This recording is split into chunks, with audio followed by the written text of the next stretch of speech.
Добрый вечер. В эфире информационный выпуск Амшик Шара. Я и мои коллеги расскажем вам о главных событиях дня. Сегодня в выпуске. Сухумское горсобрание внесло изменения в бюджет столицы за текущий год. Исполнение бюджета составило более 110%. В рамках программы по улучшению жилищных условий более 50 семей получили адресную помощь в Гагре. Потрачено 16 миллионов рублей.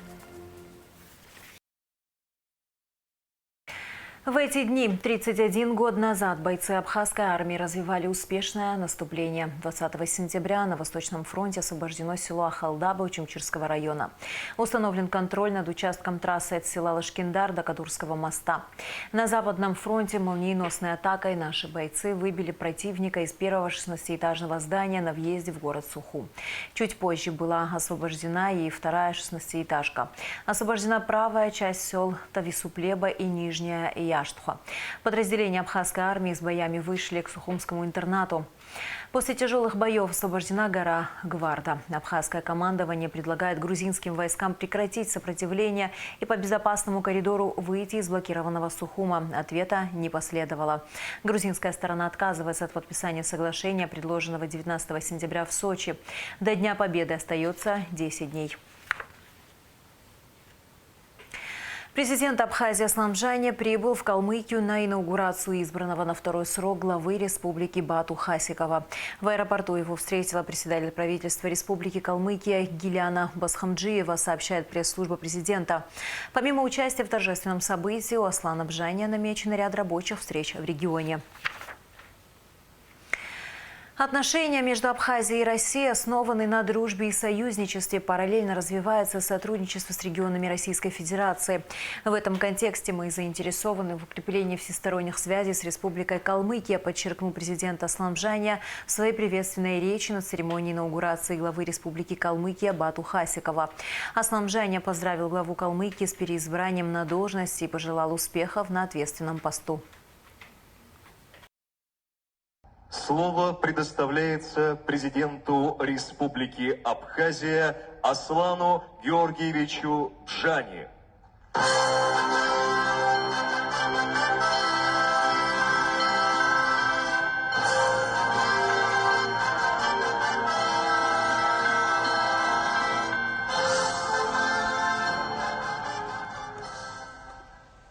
Уважаемый Бату Сергеевич, от имени народа Абхазии и от себя лично поздравляю вас с вступлением в должность главы Республики Калмыкия.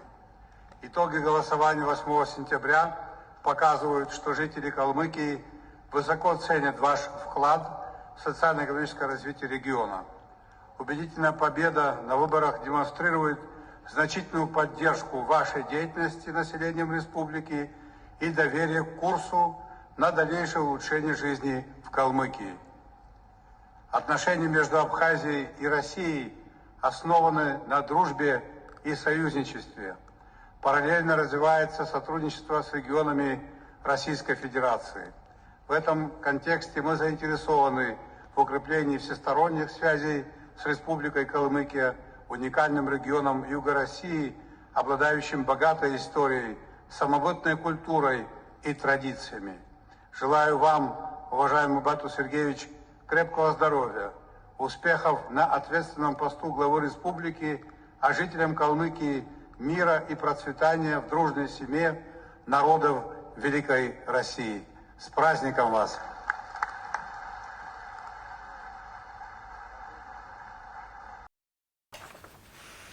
Аслан Бжаня поздравил президента Южной Осетии Алана Гаглоева с Днем Республики. Наши республики связывают не только общие исторические корни, но и схожие судьбы.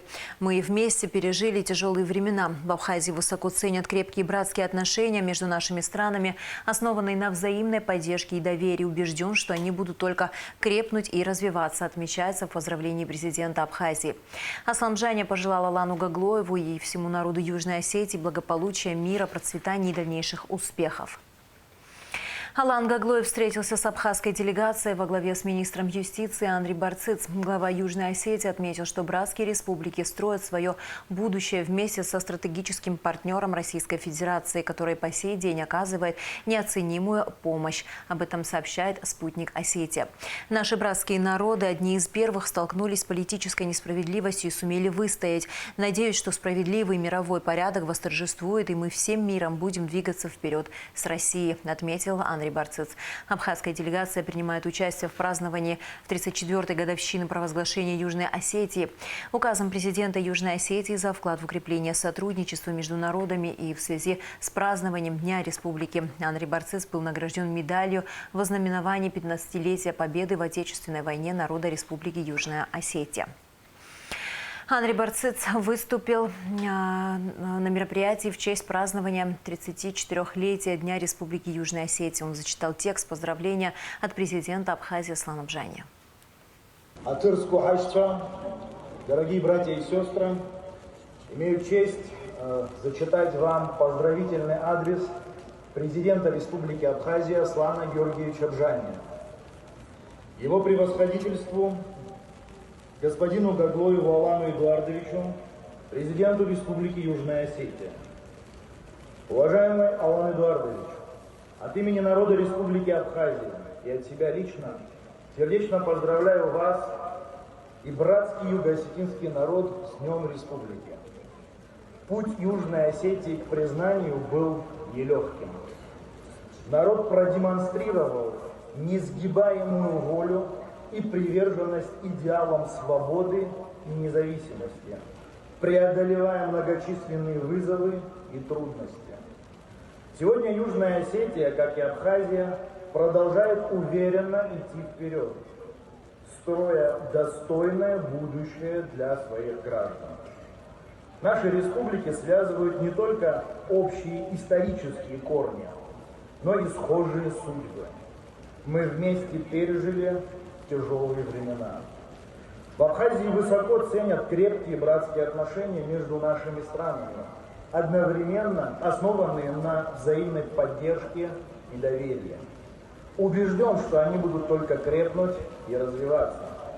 В этот знаменательный день хочу пожелать вам, уважаемый Алан Эдуардович, и всему народу Южной Осетии благополучия, мира, процветания и дальнейших успехов. С большим уважением, президент Республики Абхазия Аслан Георгиевич Бжани.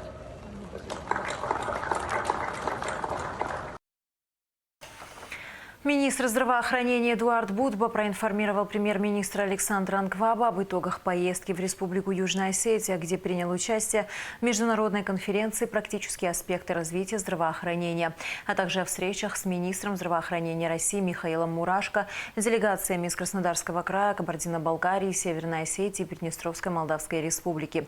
Эдуард Будба рассказал о направлениях, по которым будут взаимодействовать врачебные сообщества Абхазии, России и Южной Осетии. Делегацию Абхазии приняли президент Южной Осетии Алан Гаглоев и председатель правительства республики Константин Джусоев. Александр Анкваб отметил важность участия представителей медицинского сообщества Абхазии в международных форумах. В Музее боевой славы имени Владислава Арзенба прошло вручение юбилейных медалей «30 лет победы в Отечественной войне народа Абхазии» женщинам-участницам войны. Вручил медали министр обороны Владимир Ануа. Позже все присутствующие возложили цветы к мемориалу погибшим защитникам в Парке Славы. Не просто сегодня найти такие слова, которые могут искренне выразить чувство благодарности ветеранам Отечественной войны народа Абхазии. Нынешнее поколение живет и учится, радуется, мечтает о счастье, стойкости и мужестве защитников Отечества. Женщины всего нашего многонационального народа несли огромный вклад в победу. Во многом, благодаря вам, наш народ смог выстоять в этой страшной войне. Ваша жизнь – яркий пример беззаветного служения нашей Родине. Желаем всем крепкого здоровья, благополучия, счастья и мирного неба.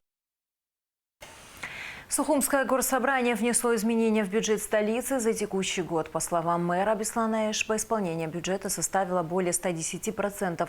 Поэтому излишек средств будет направлен на ремонтно-строительные работы, приобретение спецтехники для столичных служб и оказание финансовой помощи пострадавшим во время стихийных бедствий. Также принято решение о переносе троллейбусной линии на улице Киртава на улицу Ладаря, чтобы организовать здесь полноценное одностороннее движение. Шазина Ханагуа расскажет подробности. На повестке очередного заседания Сухумского городского собрания 4 вопроса. Первым депутаты рассмотрели письмо Беслана Эшба о возможности внесения изменений в бюджет города за 2024 год. За 8 месяцев поступило 569 миллионов 763 тысячи рублей подоходного налога. По словам мэра, исполнение бюджета составило более 110%. Это около 75 миллионов рублей. Беслан Эшба отметил, что тенденция перевыполнения бюджета сохраняется уже несколько лет. Глава города предложил перевести эти средства на ремонтно-строительные работы, приобретение спецтехники для столичных служб и оказание финансовой помощи пострадавшим во время стихийных бедствий. Депутаты горсобрания единогласно поддержали инициативу столичных властей. В принципе, сумма она составляет от перевыполненного плана менее 70%, чуть больше 50%. Суммарно, если мы говорим, это 75 миллионов рублей. Вот у нас еще остается небольшая подушка. Поэтому решили к вам обратиться для того, чтобы вы внесли изменения в доходную и расходную часть бюджета в этом размере, из которых приблизительно порядка 50 миллионов рублей идет на строительно-монтажные работы, порядка 20 миллионов рублей пойдет на приобретение дополнительно специальной техники. И нам надо дополниться по резервному фонду. У нас по некоторым позициям нам приходится стихийные бедствия, заявления, которые к нам поступили, прошли комиссионные заседания и так далее. Надо будет нам людям помочь. Поэтому я просил бы эту часть, порядка 5 миллионов рублей, за нами закрепить. Средства, которые необходимы для мусорного полигона. Есть у нас необходимая техника, которую нам надо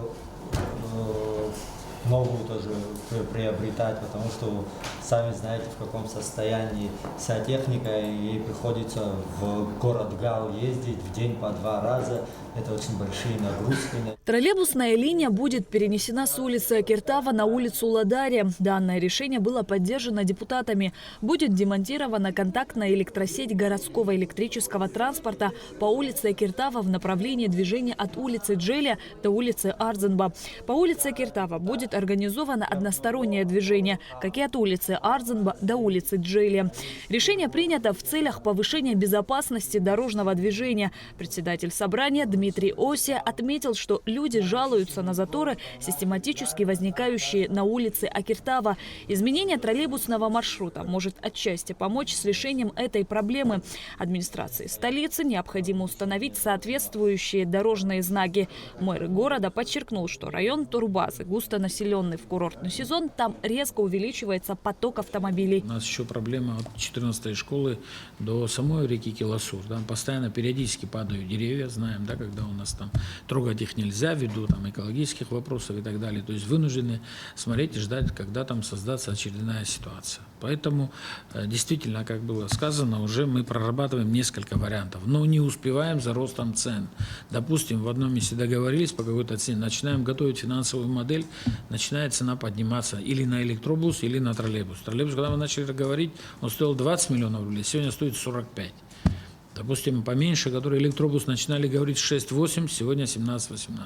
Не успеваем за ним. Плюс, помимо этого, даже если заемными средствами пользоваться, они там стоили 11-12%, сегодня все ушло за 20% и так далее. То есть, ситуация, она такая, сложно регулируемая, но мы еще рассматриваем другие варианты. Представителей нашего управления троллейбусным хозяйством смотрят вариант о капитальном ремонте действующего парка, который у нас есть, с возможностью его вывоза на территорию России для проведения капитального ремонта. Предварительная договоренность есть. На заседании присутствовали представители МВД. Депутаты поинтересовались, не станет ли левая полоса улицы Акиртава также парковочной, как и правая.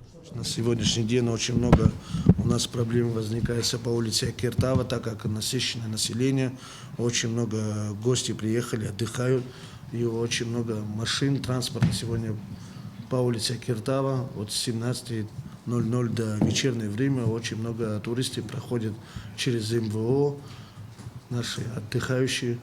И в связи с этим приходится на сегодняшний день, как Федор сказал, будем решение принимать, как он целесообразно на сегодня. Эта линия левая, да, которая является сегодня встречной, вы помогаете нам всем организовать движение, закрываете глаза, ставите там патрули, пропускаете машины по левой линии. Но когда, ранее с коллегой нами тоже обсуждала, что когда эта линия откроется, она будет движение односторонним, не будет ли левая часть этой улицы парковочной, как сегодня является правая? С левой стороны там парковок никаких не будет, это уже ГАИ гарантирует. А нельзя вот где 14-я школа, вот там сделать разворот, и чтобы троллейбус уезжал. Пока я понимаю, самая такая сложная и опасная для работы, это вот где деревья падают. Да, в этом ключе, если там разворот, я знаю, есть, просто перенести и пустить троллейбус, чтобы он потихонечку, то есть там в ближайшее время... линию, там нет опор линии, ты же понимаешь, что... Я понимаю, но это понятно, что не завтра. То есть мы вообще пока это убираем, и это мы ближайший год-два не делаем, или как, какой ящик мы, это просто понимание, там большое население, и людям надо ездить. Третьим вопросом депутаты заслушали отчет о проделанной работе начальника Департамента организации безопасности дорожного движения Тимура Абгадж, который рассказал об установленных и предстоящих установке светофорах, остановках, лежачих полицейских дорожных разметок. В этом году у нас остановочных павильонов было установлено 4-5 остановочных павильонов. Это значит у водоканала. В прошлом году мы сделали с одной стороны остановку в направлении города Сухум. В прошлом году начали, но не закончены были работы. В этом году закончили уже с города в сторону нового района. Улица Гумская, где значит кафе «Бисквит», в направлении Вема тоже установлена остановка. Новый район, так называемый «Пятачок». Также на новом районе по улице Аргон, выезжая до Ветерка, где милиция УВД Новорайонска, там также была установлена остановка. Сейчас, значит, стоит вопрос об установке остановки на улице Лагвилава. Отчет был принят депутатами. Далее заседание продолжилось без участия журналистов. Шазина Ханагу, Алексей Гухава, Абхазское телевидение. 10 нетрезвых водителей выявили сотрудники ГАИ в ходе очередного специального рейда. 2 человека управляли автотранспортом в состоянии наркотического опьянения. 1 человек отказался от медосвидетельствования. Сотрудники госавтоинспекции продолжают специальные рейдовые мероприятия по выявлению лиц без права управления автотранспортом, нетрезвых водителей, а также тех, кто скрывает свое состояние, отказываясь от медицинского освидетельствования на предмет опьянения. Ахсал Баймзар Романович, 1977 года рождения, житель Гулрыбского района, управлял автомобилем в наркотическом опьянении.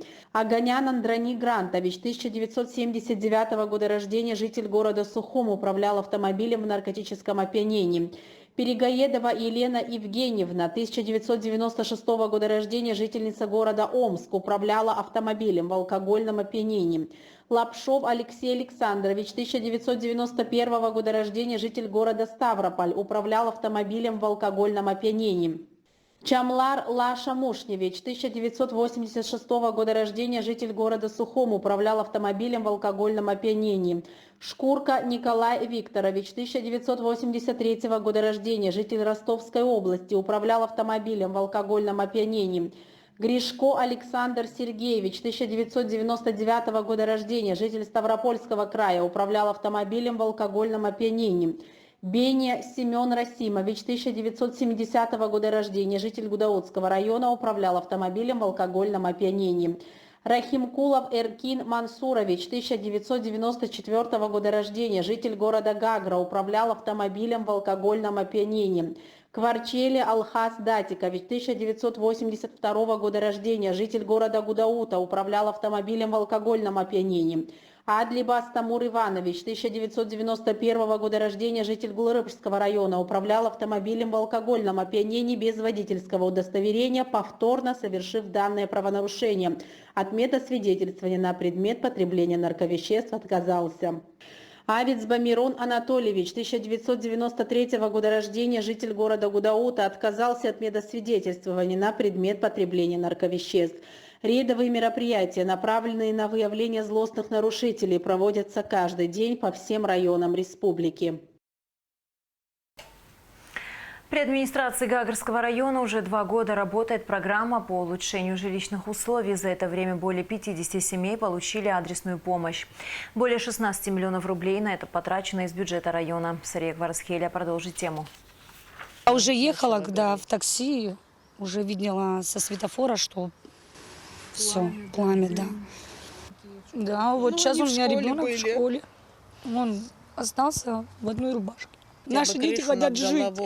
Эти кадры были сделаны в апреле 2022 года. Тогда жители многоквартирного дома на улице Демирджиба, дом 35 в Гагре, в одночасье остались без крова. Двухэтажное здание барачного типа полностью сгорело. Предположительная причина пожара – замыкание в электросети. Злата Симонова на тот момент воспитывала 2 детей. Она всегда мечтала об улучшении условий проживания, переезде в благоустроенное помещение, переселении из аварийного дома. И вот спустя время ее мечта сбылась. Благодаря поддержке администрации Гагарского района Злата переехала в 2-комнатную квартиру в микрорайоне Аспа.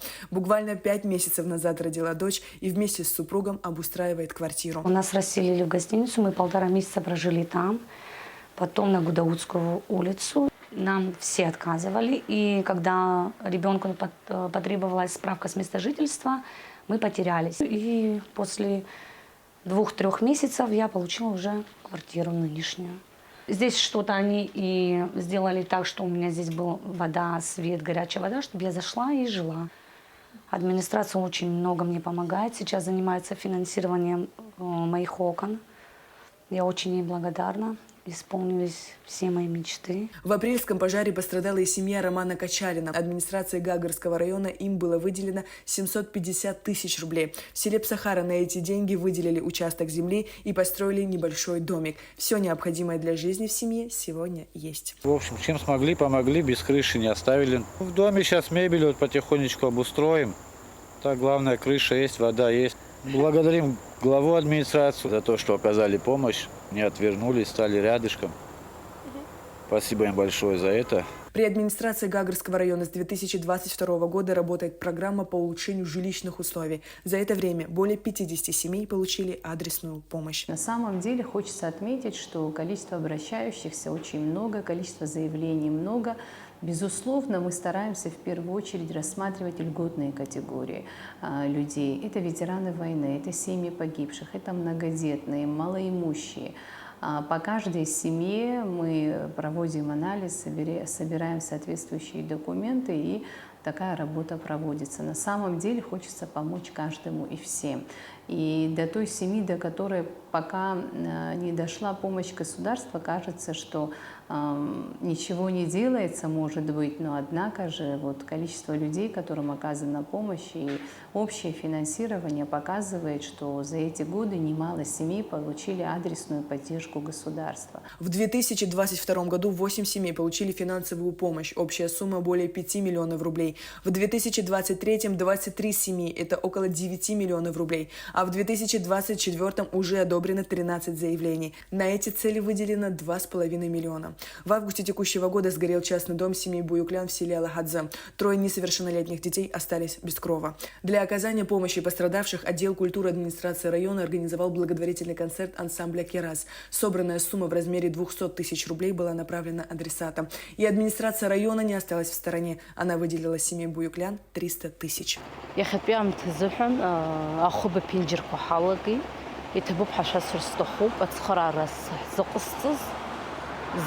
Материальную помощь получила и ветеран войны Ирина Мамедова. Я жила, квартира у меня была совсем разбитая. Здесь ничего не было. Ни полов, ни воды, ни света, ничего не было. Вообще, вот, после пожара все сгоревшее. Все это я сама счищала, все это убирала. Все вот как бы, ну, самой мне тяжело было, конечно. Я сама инвалид 2-й группы вот, войны.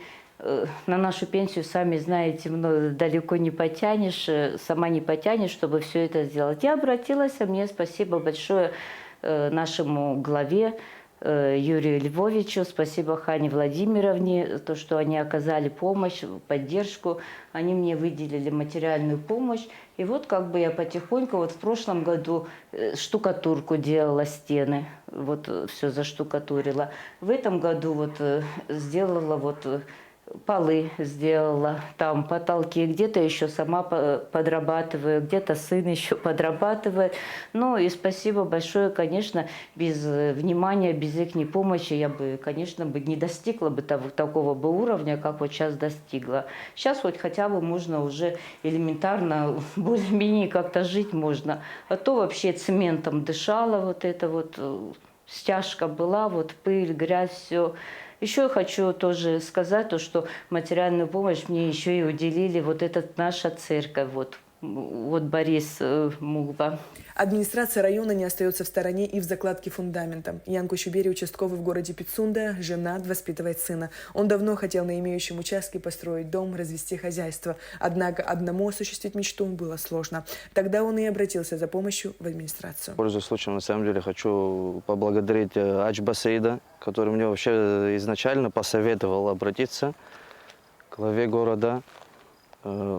Также хочу большое спасибо сказать за оказанную помощь Хане Гунба, которая тоже очень внимательно меня выслушала, поняла все мои проблемы, столкнулся с сложностями жизненными, по которым, получается, вот, жилищные условия оставляли желать лучшего. Объяснил свою ситуацию, что собираюсь вот на имеющемся у меня участке построить дом, в котором создавать свою семью. Выделено было мне 300 тысяч рублей, которые вот я потратил вот на расположенный позади вот фундамент. Дальше уже своими силами буду стараться. Рядом очень много друзей, товарищей становятся, которые тоже оказывают помощь. Научный сотрудник РРНП Астана Ристава со своей семьей более 17 лет живет в съемной квартире. В 2023 году администрация района выделила и им квартиру в микрорайоне Аспа. حمت دوك بس يحزق ورصب حي زبانزر عارف سشريك شاس وتصير خطالو سزوت هند كارج سيز دروتي خيحتقول زعشب سنيشقو ويقرح شبه حقو نحتش انتونا حق زم بيتصرار استخوزجي نريد خار بيبش هرا حال رخيت يتبوب رخصك سويانو قد سراي بش رسالخون كنا سبش مجي جاخريبش شوكسوس لوخيت خوش كورات زرزحنا وبرزحنا حال رخت سويانو قد أود أيش زمكان место старых из Банзрашас, Администрация района будет и дальше продолжать работы по улучшению жилищных условий для жителей Гагарского района. Сария Кварацхеля, Даур Цулуки, Абхазское телевидение. И в завершении выпуска о погоде. В выходные дни 21-22 сентября ожидается облачная погода с прояснениями. Временами дождь, гроза. Температура воздуха ночью 16-21, днем 22-27 градусов. Температура морской воды 27 градусов.